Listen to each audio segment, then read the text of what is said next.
Dans l'actualité du 13h15, l'épilogue dans les négociations syndicats-gouvernement du Burkina Faso. Sur 32 points de discussion, 19 connaissent un point d'accord. Les détails dans cette édition. Et puis, l'ancien président français Nicolas Sarkozy, rattrapé au finish par l'affaire Bettencourt. Il vient d'être mis en examen ce jeudi à Bordeaux pour abus de faiblesse. Il aurait bénéficié des largesses de Mme Liliane Bettencourt pour financer sa campagne présidentielle de 2007. Mesdames, Messieurs, bonjour et ravi de vous retrouver. Mais tout d'abord, pour commencer, sachez que le Premier ministre vient de recevoir ce matin le secrétaire général de la Fédération internationale des ouvriers du transport. David Krochkov est allé échanger avec Luc Adolphe Thiao de la situation des travailleurs burkinabés du transport. On l'écoute à sa sortie d'audience.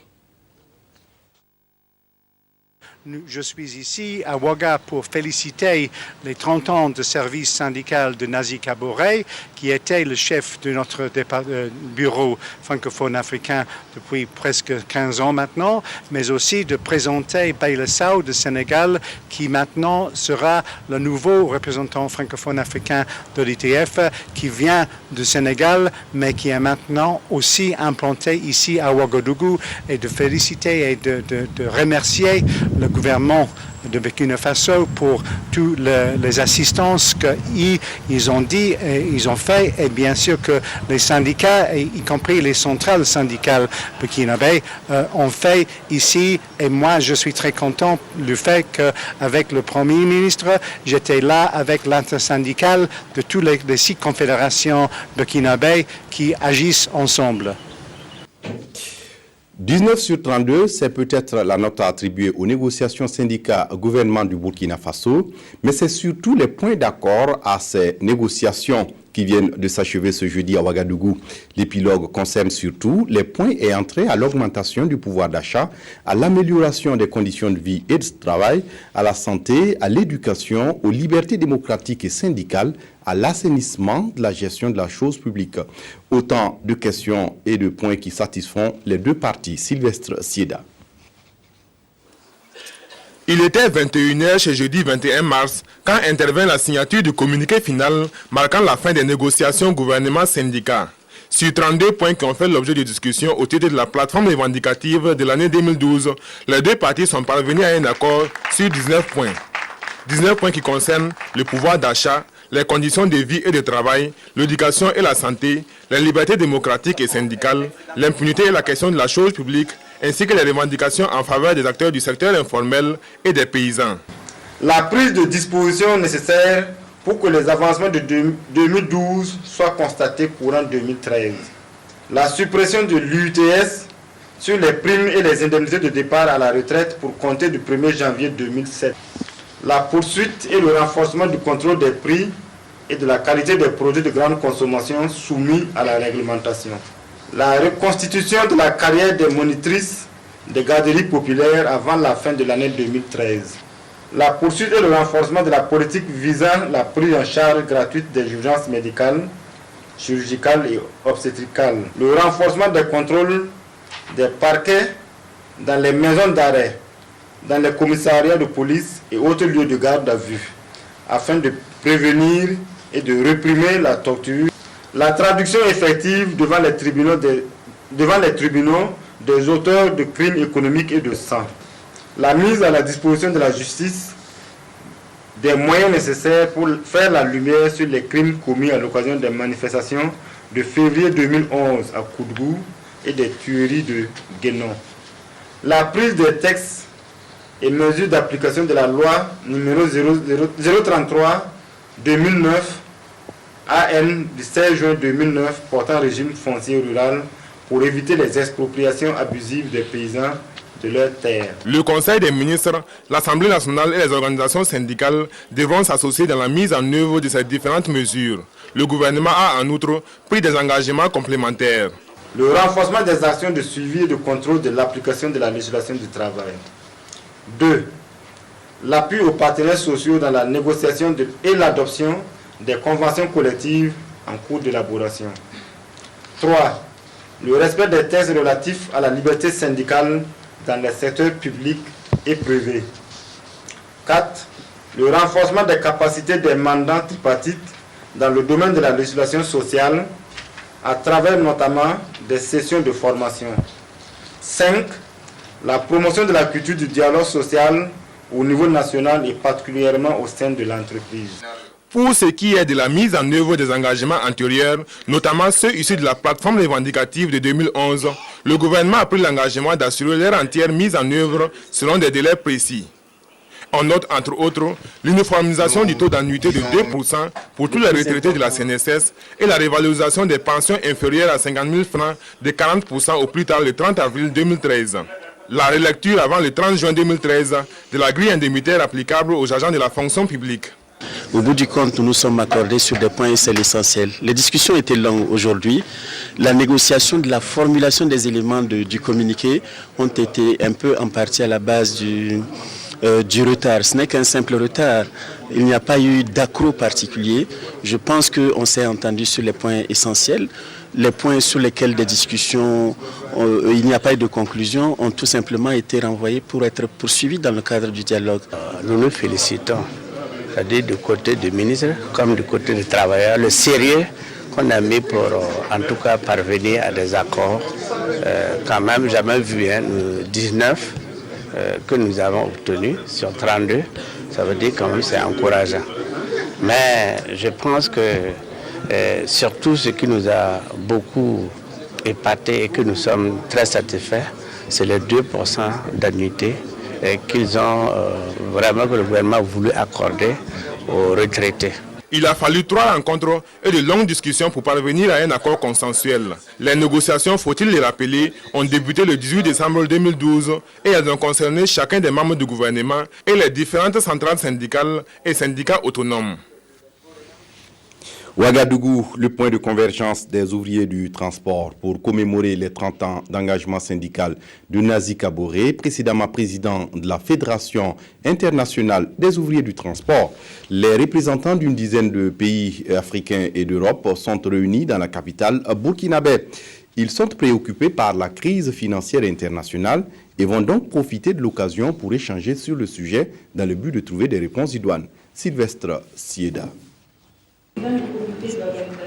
Ces délégués des mouvements syndicaux des pays d'Afrique et d'Europe, réunis à Ouagadougou à l'occasion du Forum syndical international, vont échanger sur l'avenir du syndicalisme dans le monde. Au programme, il y a des panels, des expositions et des témoignages.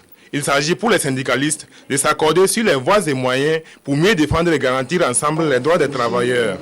Il sera également question de discuter des stratégies à même de constituer une réponse syndicale adéquate à la crise financière internationale.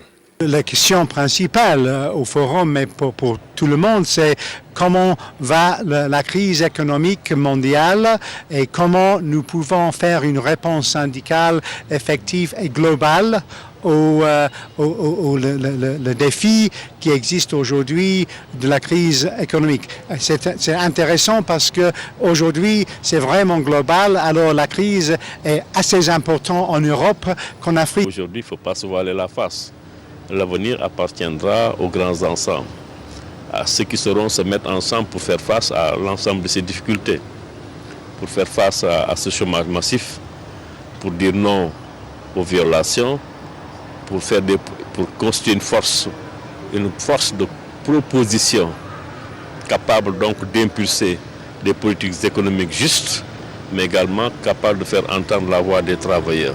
Ce forum sera aussi l'occasion de marquer d'une pierre blanche les 30 années de syndicalisme de Nazi Kaboré, précédemment président de la Fédération internationale des ouvriers du transport région Afrique. Cette manifestation sera pour lui et ses compagnons une occasion de partage d'expériences dans l'optique de susciter des vocations. Pour faire le syndicalisme, il faut opter entre sa carrière et le syndicat. Au début, on ne le savait pas, mais par la suite, on a compris qu'il faut opter. Et j'ai opté pour le syndicalisme par rapport à une carrière. Et aujourd'hui, j'ai beaucoup de retombées. Il y a eu des moments de doute, il y a eu des moments vraiment de peur et tout.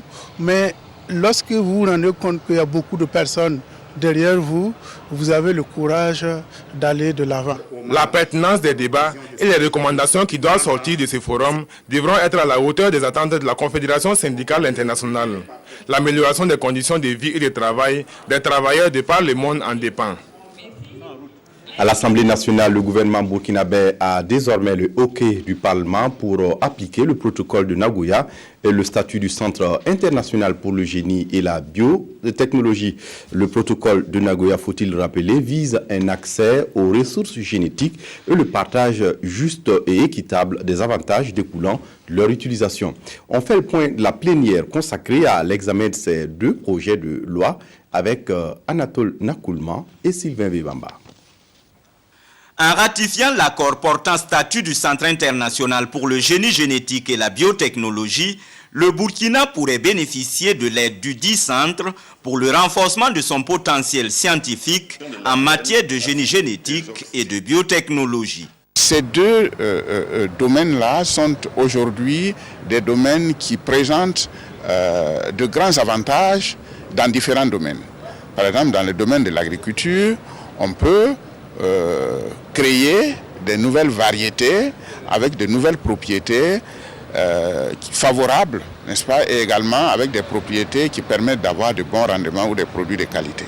Dans le domaine de la santé, on peut utiliser cet ensemble de techniques-là pour, par exemple, soigner certaines maladies. Quant au protocole de Nagoya, il consiste à garantir le partage juste et équitable des avantages découlant de l'exploitation des ressources génétiques afin de contribuer à la conservation et à l'utilisation durable de la diversité biologique. Ce protocole va permettre donc que celui qui vient de l'extérieur, qui prélève ou qui bénéficie d'une ressource génétique du Burkina Faso, ait à payer au pays. Et que lorsqu'on paie au pays, il y a toute la chaîne, collectivité territoriale, acteurs locaux, chacun en bénéficie. Donc, si ça va à la base, les populations à la locale, à la base, sauront que les ressources génétiques locales ont des potentialités, peuvent être valorisées, sont des sources de revenus. Elles vont se mettre donc à mieux protéger ces espèces végétales ou animales. C'est à l'unanimité des 113 votants que les deux projets de loi ont été adoptés. Au moment où s'ouvrait cette plénière, le caporal Tounouma Kaboré, décédé en mission au Mali, était inhumé. C'est pourquoi une minute de silence a été observée en sa mémoire. Et puis, le monde entier célèbre ce 22 mars la journée mondiale de l'eau. Cette année, le thème retenu pour la commémoration est la coopération dans le domaine de l'eau. Un thème qui invite à la réflexion, mais reconnaît que la coopération dans le domaine de l'eau est l'un des facteurs clés de la gestion durable de cette précieuse ressource. L'ONG Eau Vive vient d'organiser ce jeudi à Ouagadougou une conférence sur le thème. Des détails avec Oumou Sissé et Sylvestre Sieda. Ces étudiants issus des différentes unités de formation et de recherche de l'Université de Ouagadougou sont réunis avec les membres de l'ONG Eau Vive pour parler des questions de l'eau et de la coopération. Une conférence publique organisée en prélude de la Journée mondiale de l'eau, célébrée le 22 mars de chaque année. L'objectif était de porter le message de la communauté nationale, mais aussi internationale, dans le cadre de la célébration de la Journée mondiale de l'eau le 22 mars, au milieu même de la communauté universitaire, donc en contact avec les étudiants qui sont la génération qui prendra le relais au niveau national pour construire les solutions pour que l'eau soit une ressource non seulement bien gérée pour aujourd'hui, mais aussi pour demain, mais qu'elle soit accessible effectivement, comme les Nations Unies l'ont déclaré, droit de l'homme à tous les Burkinabés. Au Burkina Faso, la maîtrise de l'eau est un défi majeur et cette conférence publique se veut une interpellation de l'opinion nationale. C'est une très belle initiative parce que l'eau, comme nous l'avons dit, est source de vie, est au cœur de toutes les préoccupations. En ce qui concerne un pays comme le nôtre, un pays sahélien, l'eau a une grande importance. L'an 2013 est proclamé année internationale de l'eau par les Nations Unies.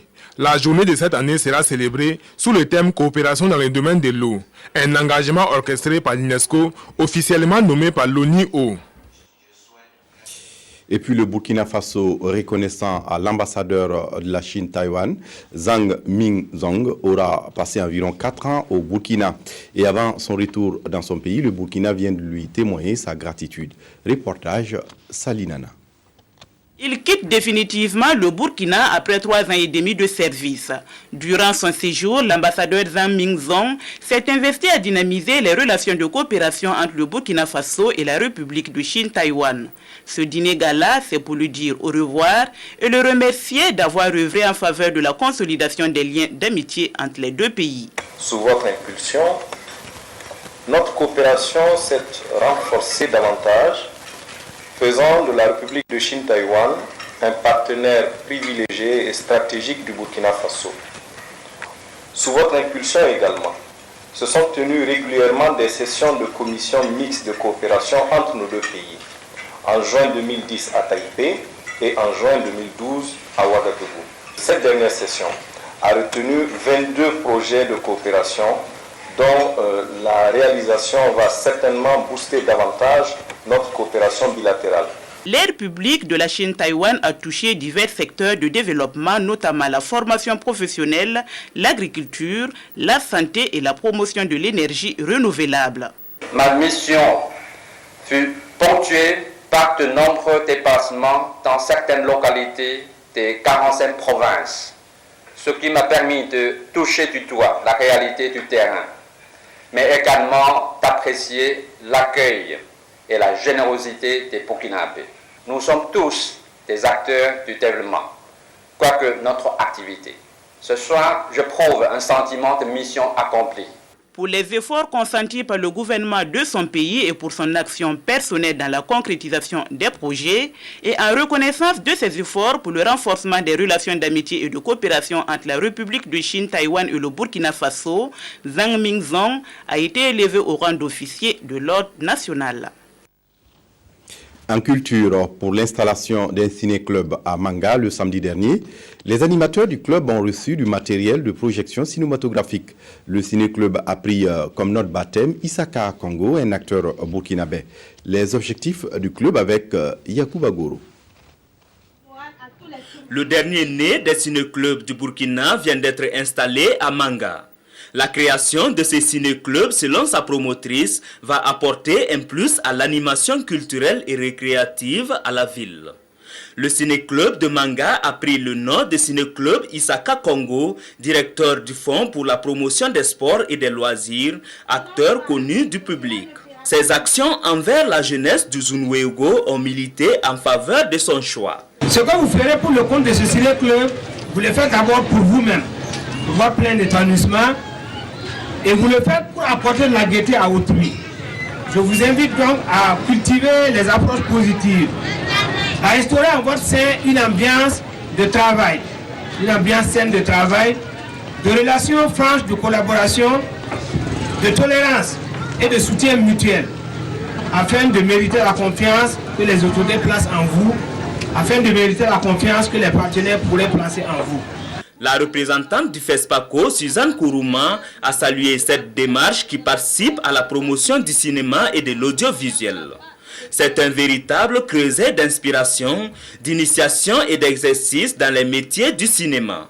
La journée s'est achevée par la projection du long métrage Djanta de Taïrou Tassere Ouedraogo. À l'étranger, soupçonné pour des faits d'abus de faiblesse, d'abus de confiance aggravés, d'escroquerie aggravée au préjudice de Mme Liliane Bettencourt, Nicolas Sarkozy, l'ancien président français, vient d'être mis en examen ce jeudi 21 mars à Bordeaux. Un juge d'instruction a confronté l'ex-président avec d'anciens salariés de la maison Bettencourt. Voilà qui met fin à cette édition. Merci de l'avoir suivi. Très bonne suite de programmes sur la RTB. Au revoir.